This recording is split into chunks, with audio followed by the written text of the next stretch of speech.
Saya sudah membaca Al-Quran itu, ya kalau waktu kafir itu khatam 3 kali lah. Itu kafir hatam 3 kali? 3 kali? Ya itu dia, saking nakalnya mencari kesalahan. Yang muslim belum tentu. Itu yang saya cari ya. Saya cari dalilnya. Saya cari bagaimana membuktikan. Nah, ini sebelumnya maaf ya, ini agak kasar gitu. Apa-apa. Bagaimana saya di waktu itu pemikiran saya, bagaimana saya membuktikan Muhammad ini adalah seorang hypersex. Saya pun mencari celah untuk menghina Islam. Menghina. Ya. Menghina. Ini benar-benar tujuan saya untuk menghina Islam.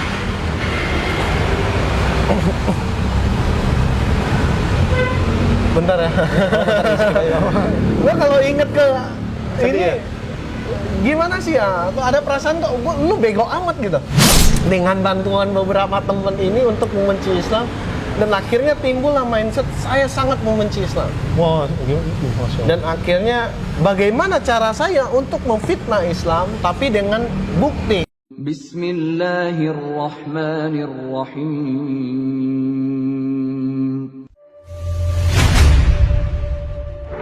Ya ayyuhalladzina amanu udkhulu fis-silmi kaffah.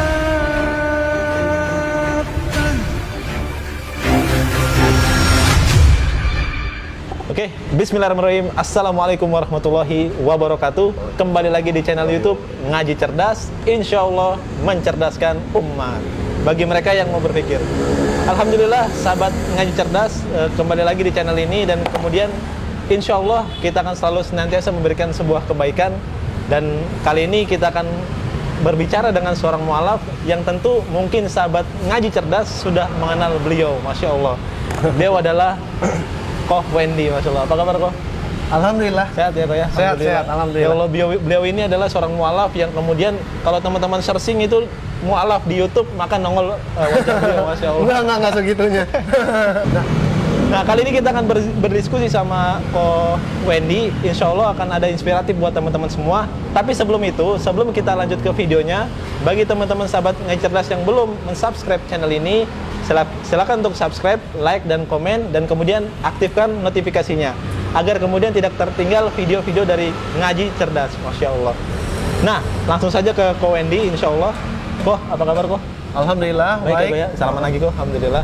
Gimana, Koh? Corona ini, Koh, lancar semua usaha, Koh? Kalau usaha sih, alhamdulillah ya masih bisa Lancar, inilah. ya? Kesibukannya keseharian apa nih, Koh? Sebenarnya itu saya kerja gitu. Ada kerja. Saya kerja di kantoran. Kalau untuk usaha itu lebih ke sampingan gitu. Oh, sampingan. Alhamdulillah. Mengisi waktu luang di Sabtu dan Minggu lah. Masya Allah, berkahnya banyak, Koh, ya? Amin, mudah-mudahan. Alhamdulillah, ya Allah. Kok, Koko ini kan mu'alaf ya, Koh ya? Dan Koko dari etnis apa nih, Kok? Sorry kalau saya boleh nanya, Kok. Etnis. Saya etnis Tionghoa. Tionghoa ya? Pantesan mata kita sama, Kok. Alhamdulillah. Cuman bedanya antum putih, saya hitam. Alhamdulillah. Masya Allah. Nah, Kok, dari mu'alaf ini, Kok, Koko itu kira-kira sudah berapa lama menjadi seorang mu'alaf, Kok? Kurang lebih seharusnya 6 jalan ke 7 ya, kurang lebih, karena saya agak lupa-lupa ingat. Ingat gitu ya? Cuma gabung di Mu'alaf Center Indonesia, saya syahadat kembali itu di 2018. Masya Allah. Itu syahadat ulang. Karena sebelumnya Gimana tuh? Seru nih kayaknya. saya syahadat, setelah selesai syahadat, nah ini sebelumnya saya kenalin juga nih, yang syahadatin itu udah seperti ayah angkat saya. Itu namanya Pak Andi Maulana. Masya Allah. Ada di YouTube tuh, Kok? Dia nggak ada. Oh, nggak ada. Kebetulan dia pensiunan Letkol apa kolonel gitu. Di Brimob. Masya Allah. Dia yang ngurusin masalah narkoba di Pontianak. Alhamdulillah. Nah, dia yang syahadatkan saya karena saya sudah nyerah lah. Udahlah, gua harus milih Islam nih, karena jujur aja saya masuk Islam juga terpaksa kan awalnya. Awalnya terpaksa. Awalnya terpaksa gitu. Nanti terpaksanya kenapa ntar deh. Nanti kita baca nanti. Nah, ketika saya syahadat dengan beliau, saya yang penting yang saya tahu, sholat saya sholat. Orang puasa saya puasa. Orang lebaran saya lebaran. Udah selesai di situ tok. Tidak mendalami lagi apa itu Islam. Gitu. Karena saya merasa udahlah, gue udah pelajarin Islam, udah ya Islam ya begini. Ternyata Islam itu sangat luas. Masya Allah. Betul. Ada tentang ini, fikih ini, tentang syariat seperti ini gitu. Nah, itu yang membuat saya kembali ketika saya udah di Jakarta ini, saya ketemu dengan Mualaf Center, saya mulai belajar pelan-pelan. Ya, sambil sharing-sharing kepada teman-teman di lapas-lapas dulu ya, itu dengan Pak Yunan berdua gitu. Sharing, nanya-nanya keadaan aktivitas di lapas seperti apa, dan kebanyakan yang murtad itu di lapas hampir 3 orang per hari ya. Masya Allah. Itu di lapas gimana bisa masuk kok? Ceritanya kok? Saya bukan masuk ke lapas itu bukan saya ada kasus ya, tapi masuk ke lapas itu ngikut Pak Yunan sambil belajar dari beliau, dan juga saya sharing di sana. Iya. Saya juga sharing di sana gitu, menyemangati teman-teman yang di lapas gitu, sebagai relawan lah. Masya Allah, Masya Allah. Nah, kok agama kok mohon maaf ke yang dulu apa kok? Nasrani. Nasrani ya? Tapi kalau mau lebih panjang kayaknya nggak usah ya, karena kalau mau disebut mungkin ada 5 agama. Oh iya, nggak usah lah. Kan nggak penting juga ya. Kenapa tuh kok meninggalkan agama kok yang dulu, alasannya kok? Tapi begini ya, saya garis bawahi dulu, sebelum saya masuk ke Islam, saya sempat tidak mengenal itu Tuhan. Saya tidak ateis. mempercayai Tuhan Ateis lagi. ya? Karena sebelumnya saya di Nasrani kan. Gimana ya? Ada beberapa yang menurut saya ini seharusnya nggak seperti ini gitu loh. Iya. Dan ketika saya bertanya kepada yang lebih paham daripada saya nggak mau nyebut saya nanya ke siapa ya. Nanti jatuhnya malah nggak enak gitu. Betul, jangan. Nah, ketika saya tanyakan kepada mereka, mereka tidak memberikan jawaban yang memuaskan gitu. Dan akhirnya, udahlah, ini mah Kayak Tuhan nggak ada kayaknya gitu. Cina itu kan biasanya nih antara untung dan rugi. Iya benar. Nah, kebetulan yang gue cari ini tentang surga. Surga dan neraka. Ketika surganya sudah tidak benar, apalagi nerakanya, dan pasti maju ke pertanyaan berikutnya, Tuhannya real apa enggak? Betul. Nah, seperti Masya itu kan, Allah. kalau kita menanyakan tentang ini, saya agak gimana perfeksionis tentang agama gitu. Karena ya meskipun gimana pun, ya namanya kita takut dengan neraka, ya kita harus cari surga dong. Nah, gua nggak ketemu surganya di sini. Gitu. Masya Allah. Ya udah, gua skip deh gitu. Dan akhirnya gua pun kayaknya nggak ada deh yang namanya Tuhan gitu. Ateis ya? Etis akhirnya. Nah, di situ mulailah kenakalan demi kenakalan. Oh, terjadi ya kok ya? Terjadi di Masya situ. Allah. Jadi sempat ateis ya kok ya? Iya. Nah, bagaimana tuh kok ketika Koko kan udah ateis? Harusnya orang ateis itu biasanya kan apatis ya, bodo amatan gitu terhadap apapun. Karena mereka bilang bahwa Tuhan itu nggak ada dan seterusnya. Dan gue hidup ya suka-suka gue dong gitu kan. Nah, kenapa sih kok bisa ketemu Islam? Apa awal mulanya nih kok? Nah, itu dia. Gua mengenal Islam itu karena terpaksa. Terpaksa dulu. Satu awalnya. terpaksa, kedua kecelakaan. Kecelakaan. Iya, Gimana ini nih? saya lebih suka nyebutnya kecelakaan karena begini. Saya ketika etis, saya menjadi orang yang nakal. Kenakalan saya cukup aku dan Tuhan yang tahu ya. Cukup saya Ya, dan ya. Allah aja gitu. Betul. Ketika di masa nakalnya itu, ya namanya Cina agak rasis sedikit lah sama Iya. Islam gitu. Ya, guanya sih, bukan Iya, Cinanya. bukan Cinanya ya. Bukan Cinanya, guanya gitu. Personalnya. Personalnya. Betul. Karena mungkin pengaruh lingkungan tadi ya. Betul. Di lingkungan saya yang seperti itu, akhirnya pun saya membenci Islam dengan bantuan beberapa teman ini untuk membenci Islam, dan akhirnya timbullah mindset saya sangat membenci Islam. Wah, Masya Allah. Dan akhirnya bagaimana cara saya untuk memfitnah Islam tapi dengan bukti. Kalau kata orang Islam kan harus ada dalilnya nih, lu Iya. membuktikan sesuatu gitu. Mau nuduh harus ada dalil. gitu. Menuduh itu lu mengharamkan sesuatu harus ada Ada dalil. dalilnya, dan dalilnya kuat apa enggak, atau jangan-jangan kamu tidak mengerti dalil yang kamu sebut gitu. Nah, itu sering terjadi di zaman sekarang. Betul. Orang bilang, oh ini agamanya salah, dalilnya seperti ini, padahal dalilnya dia nggak mau memahami. Nggak paham. Nah, dari situ saya berpikir bagaimana caranya saya harus mencari letak kesalahan Islam. Nah, sebentar, Masya Allah. Syukron, Mas. Iya, Masya Allah. terima kasih ya, Masya Allah. Tahu aja gua haus. Lanjut, minum dulu. Alhamdulillah. Jadi, dan pada akhirnya saya pun mencari celah untuk menghina Islam. Menghina. Ya. Menghina. Ini benar-benar tujuan saya untuk menghina Islam.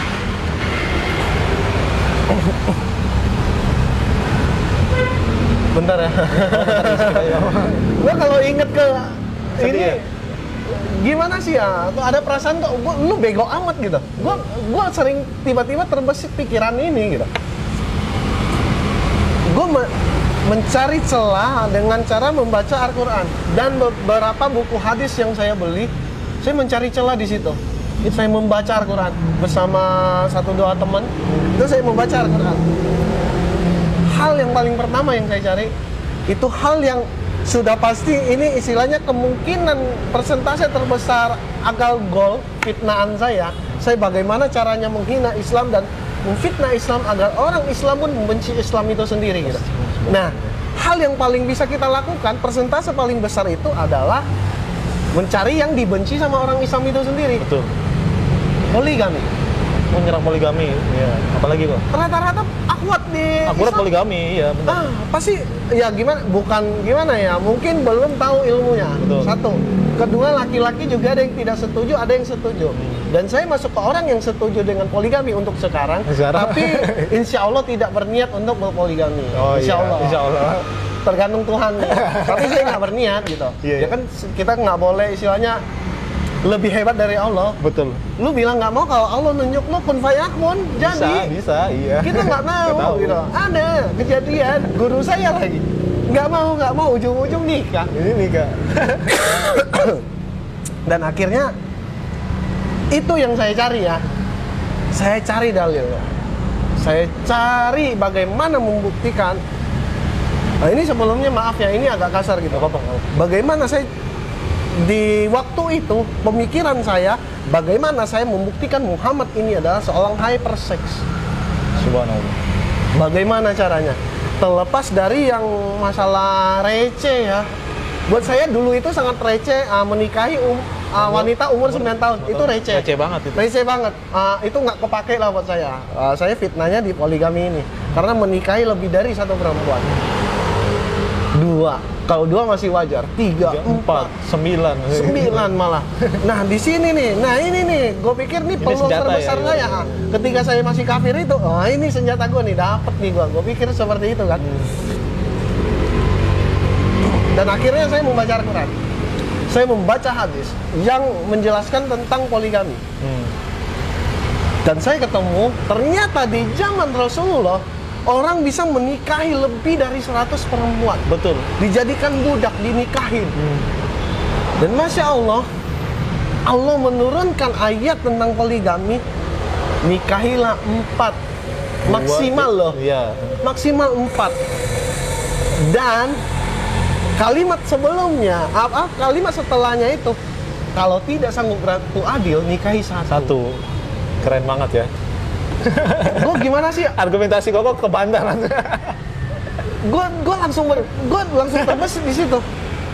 Ini orang cuma ada 2 pilihan nih. Orang dari masa depan, kalau tidak orang yang memang diutus sama Allah. Betul. Karena tidak mungkin mengatakan sesuatu berturut-turut di Al-Quran. Al-Quran ya, nggak usah di hadis deh, di Al-Quran. Berturut-turut kalimatnya tidak ada letak kesalahan. Iya betul. Bukan salah ya, letak kesalahan aja nggak ada. Berarti ada persentase salah itu nggak ada. Nggak ada. Betul. Saya sudah membaca Al-Quran itu ya, kalau waktu kafir itu khatam 3 kali lah. Itu kafir hatam 3 kali. 3 kali. Ya itu dia, saking nakalnya mencari kesalahan. Yang muslim belum tentu. Tapi baca terjemahannya ya. Kan ada terjemahannya gitu. Dan alhamdulillah di situ mungkin Allah permudah saya untuk memahami isi Al-Quran ya. Masya Allah. Dan juga dengan bantuan hadis, kan ada beberapa ayat-ayat Al-Quran yang nggak bisa seenak jidat lu menafsirkan. Betul. Apa yang disebut di situ. Betul. Harus melalui hadisnya. Dan begoknya nih. Gimana? Gue ada guru ustadznya, gue ada ustadznya, dan gue nanya ke ustadz. Gile. Dan ustadz ini tidak tahu tujuan saya. Oh gitu? Iya. Gila sih. Dia nggak tahu tujuan saya. Itu abang angkat saya sendiri. Dia jualan bakso di depan rumah saya. Udah kayak abang angkat lah, orang Jawa. Namanya Mas Hendro. Ketika gua mulai tidak menemukan sesuatu, dia kan sering baca Al-Quran di warnet saya kan. Dia baca. Sambil baca dia artiin sambil baca diartiin.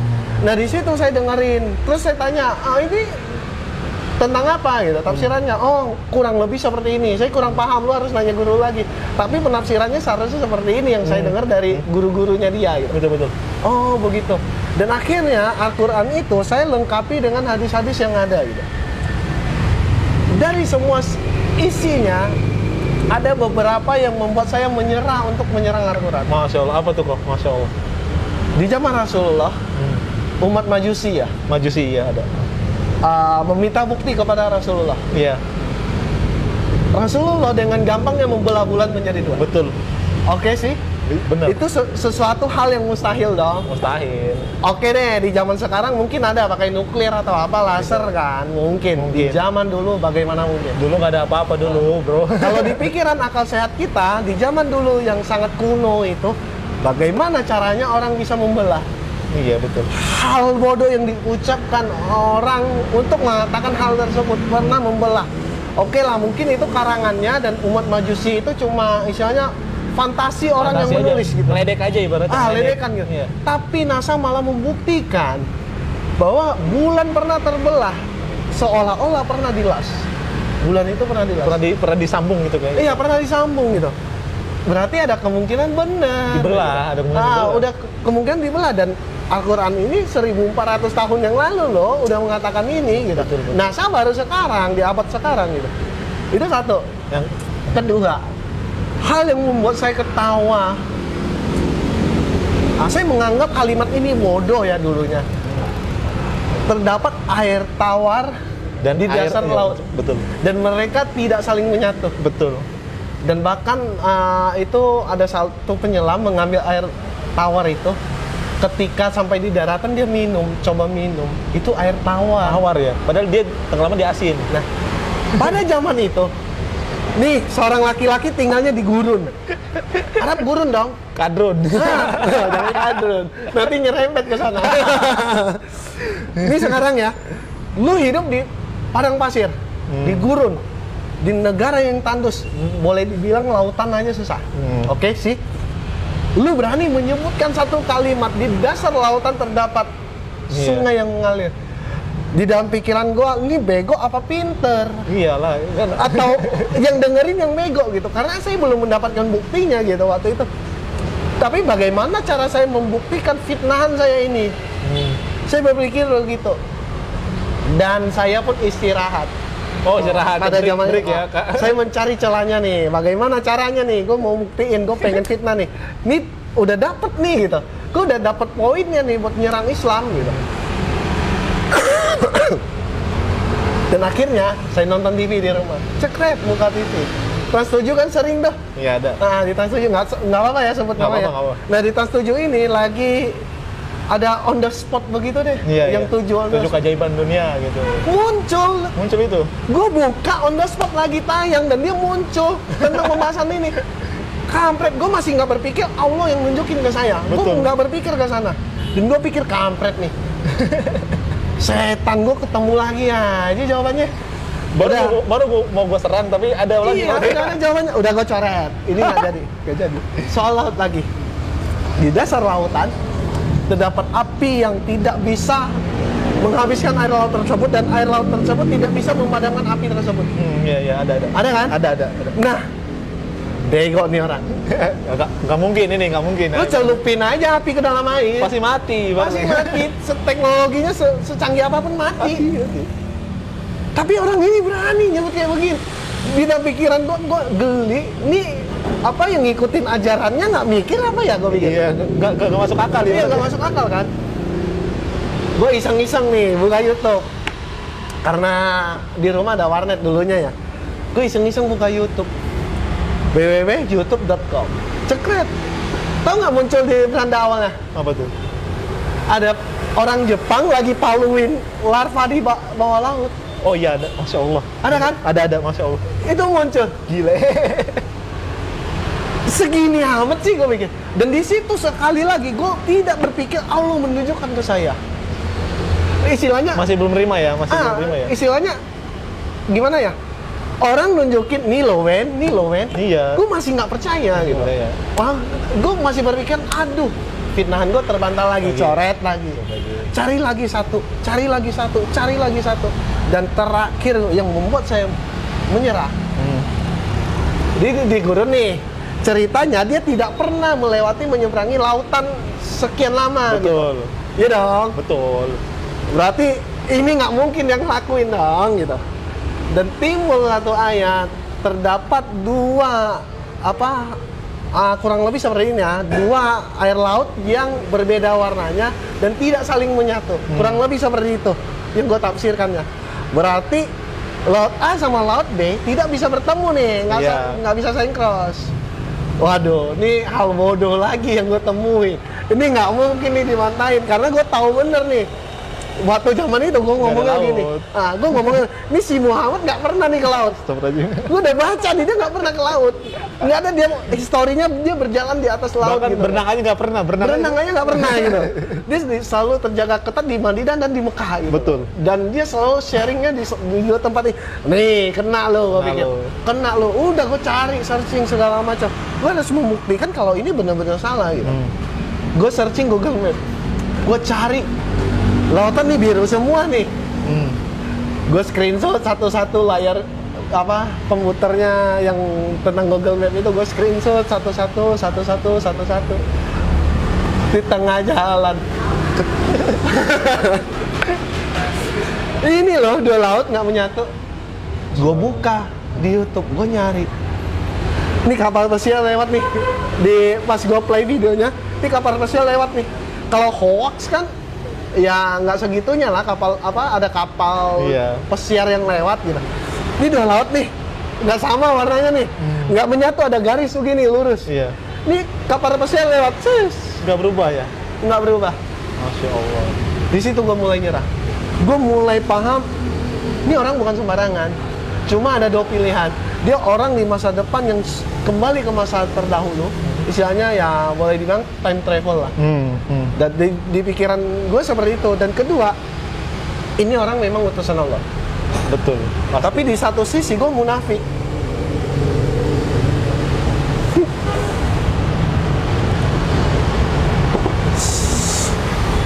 Minum dulu. Tenang. Gue udah berusaha nahan gitu. Maaf. Apa bang? Di satu sisi gue ini munafik gitu.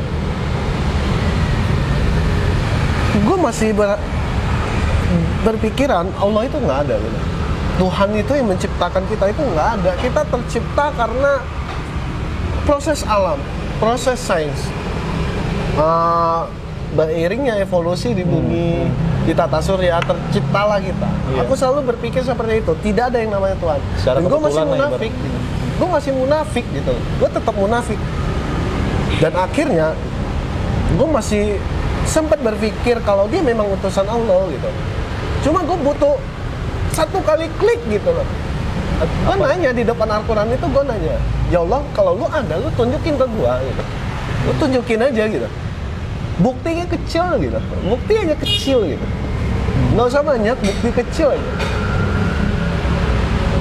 Dan uniknya Allah, selama dia memberikan aku jawaban yang boleh dibilang itu ya keberuntungan gue menemukan jawaban yang di TV, yang di YouTube gitu. Dari omongan teman, ini pernah kok, ini begini-begini gitu. Gue masih berpikiran, ya Allah tunjukkan gue satu mukjizat lo di depan mata gue. Kalau lu benar-benar ada. Di situ gue, kalau mungkin bagi orang Islam gue kufur nikmat gitu. Betul. Di surat Ar-Rahman itu udah jelas gitu loh. Apalagi yang lu iniin gitu, semuanya udah gua kasih gitu. Dan bukti-bukti udah ada semua. Udah ada. Mata lu bisa melihat. Gitu. Akal bisa berpikir gitu kan. Dan sampai pembuat benda-benda canggih, teknologi canggih, kamera sehebat apapun tidak ada yang sanggup mengalahkan mata. Betul. Lensa mata yang paling canggih daripada lensa-lensa buatan gitu. Dan di situ gue masih ingin terus mencari kesalahan Al-Quran, tapi gue tidak menemukan sedikit pun letak kesalahan.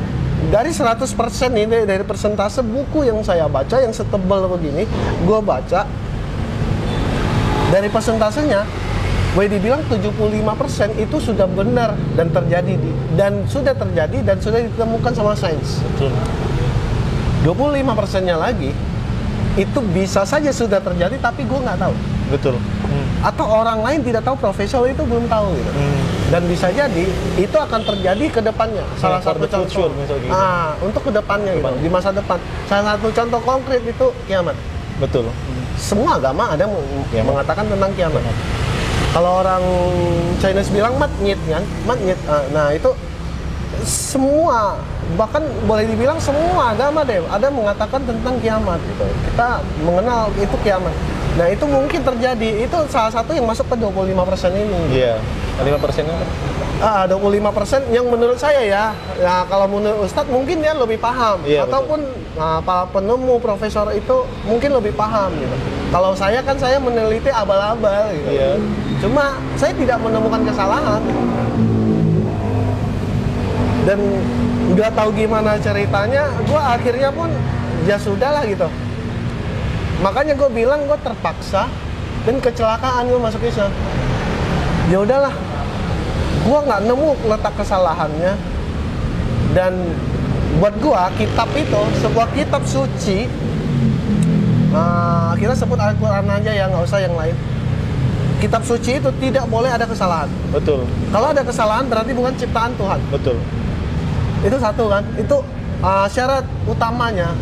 Jika ada kesalahan berarti itu bukan kitab. Dan kitab itu tidak boleh ada kesalahan. Betul, harus. Sampai titik koma pun nggak boleh ada kesalahan gitu. Nah, Al-Quran ini satu-satunya kitab yang tidak ada kesalahannya. Boleh dibuktikan kok gitu. Sampai beberapa kali gue diskusi, gue kan bergerak di ini ya, jadi relawan di Mall of Center Indonesia gitu. Sering gue diskusi dengan teman yang kafir yang bertanya ke kita gitu. Dan akhirnya gue juga gimana sih ya, kalau diskusinya tiada henti, istilahnya nggak temu titik nolnya gitu.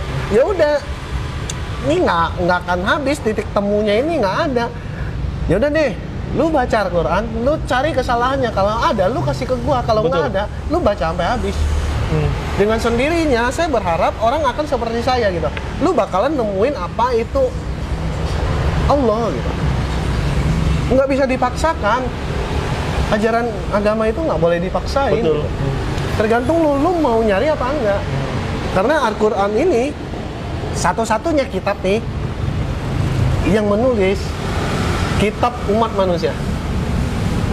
Hanya Al-Quran ya. Bukan kitab orang Islam, tapi kitab umat manusia. Satu-satunya kitab di bumi ini yang menuliskan kitab untuk umat manusia. Berarti ada petunjuk dari Al-Quran untuk manusia itu sendiri. Nah di situ ini pilihan lu gitu. Lu berhak memilih lu mau baca apa enggak. Lu berhak juga memilih beriman atau kafir gitu kan. Nah, itu dia. Lu berhak memilih gitu. Nah, gue lebih nyaman sebut kafir ya daripada non muslim. Iyalah jelas. Sering gue terangkan itu ke teman-teman gitu. Sering banyak banget yang istilahnya tersinggung. Kok nyebutnya kafir sih? Kafir kan tidak bertuhan. Ketika gue teliti, ini pengambilan dari kitab Nasrani ya. Itu mungkin terjemahan bahasa Indonesianya itu menyebutkan kafir. Dan diartikan secara, gue nggak tahu gimana ceritanya tiba-tiba jelek ya. Jadi jelek ya. Nah seharusnya kata kafir itu kita harus teliti dulu gitu loh. Kafir itu dari bahasa apa sih? Itu bahasa Arab loh gitu. Berarti yang punya terjemahannya ya orang Arab. Betul. Bukan kita. Iya. Kalaupun Al-Quran ada tulisan kafirnya, tetap kita tidak boleh mengambil dari istilahnya dari turunan itu. Kita harus cari tahu bagaimana kata kafir ini tercipta. Betul, ya. Dan bagaimana orang Arab menanggapi itu. Gitu ya. Kafir ini kan artinya tertutup, sedangkan non-muslim tidak. Muslim selamat. Ustaz gue doain tidak mama selamat. Gue nggak selamat kan, gue nggak mau ya. Gue lebih suka sebut kalau lagi ngobrol sama mama nih, lihat video call, gue sering ngomongnya mama kan masih kafir gitu. Oh, masih enjoy ya? Santai enjoy, ya? santai ketika orang sudah paham kenapa saya menyebut kafir. Nah, cuma kesalahan orang lain, gue nggak mau nyebut oknumnya gitu. Oknum ini pasti mengatakan, kafir lu. Nah, itu yang salah. Iya, yang terlalu menjelekkan. Itu mengintimidasi, itu nggak boleh gitu. Nah, sebutan kafir ini yang lebih baik itu ketika kita ya head to head kita head to head lah, face to face gitu, ngobrol berdua. Nah kita jelasin pelan-pelan. Kata kafir ini sebenarnya bagus gitu, cuma disalahartikan melenceng jauh gitu. Masya Allah, keren banget ya tadi ya, sahabat Ngaji Cerdas. Saya rasa Masya Allah kita dapat banyak inspirasi dari Ko Wendy, Insya Allah. Dan Insya Allah kita akan berdiskusi lagi sama Ko Wendy tentunya di video selanjutnya Insya Allah. Karena waktunya kameranya sudah muat 30 menit gitu kan ya. Nanti kita akan bahas di part 2. Saksikan terus ya sahabat Ngaji Cerdas. Assalamualaikum warahmatullahi wabarakatuh. Waalaikumsalam.